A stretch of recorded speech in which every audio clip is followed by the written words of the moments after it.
i7 ગુજરાતનો અવાજ। નમસ્કાર દર્શક મિત્રો, i7 ન્યૂઝ ગુજરાતીની સાથે હું છું આપની સાથે પાયલ બામભણિયા। તો જોઈએ આજના મહત્વના સમાચાર। ખેડબ્રહ્મા તાલુકા અને સર કોંગ્રેસ દ્વારા જિગ્નેશ મેવાણીના સમર્થનમાં આવેદનપત્ર આપ્યું।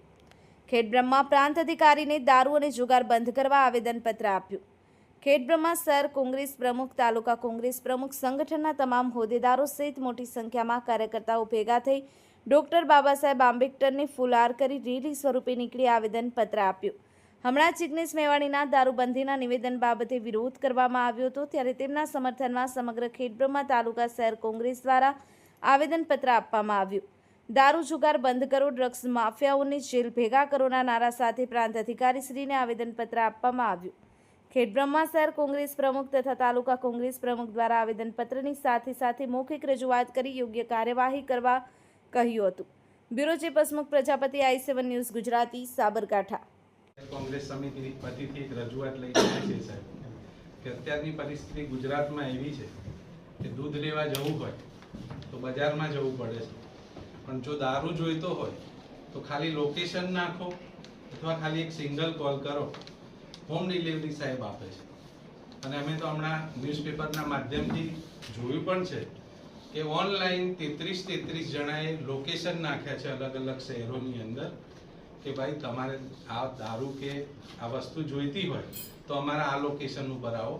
એટલે અમારી સાહેબ આપ નામદાર સાહેબને નમ્ર રજૂઆત છે કે આપણું ગુજરાત કઈ તરફ જઈ રહ્યું છે। દારૂ બી આપણી ત્યાં બંધી હોવા છતાં આટલી જે છૂટ ચાલે છે અને જે મળી રહે છે એનો અમે ઉગ્ર વિરોધ કરીએ છીએ।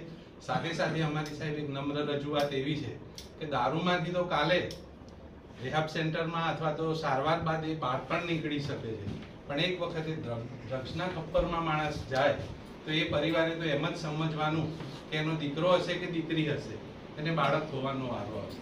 હમણાં સાહેબ બનાસકાંઠામાં એવા પણ બનાવો બન્યા છે કે એ લોકો ગરીબ કે મધ્યમ પરિવારના હતા, પણ એમને ડ્રગ્સ છે વ્યસને લાગી ગયા હતા, આદત પડી ગઈ હતી, પણ એ ડ્રગ્સ ના પોસાતા છેવટે કેનાલમાં કૂદીને આત્મહત્યાઓ પણ એવા લોકોએ કરી છે। એટલે આવા ગરીબ કે મજદૂર કે મધ્યમ વર્ગના માણસો આમાં ના સપડાય અને આ ક્યાંથી બધું આવી રહ્યું છે, એના દૂષણ કઈ રીતના ફેલાઈ રહ્યું છે સમજાતું નથી, પણ આપ નામદાર સાહેબના મારી સમગ્ર બધાની રજૂઆત છે કે આના પર જલ્દીથી રોક લગાવવામાં આવે અને ઘટતા પગલાં ભરવામાં આવે। ખૂબ ખૂબ આભાર।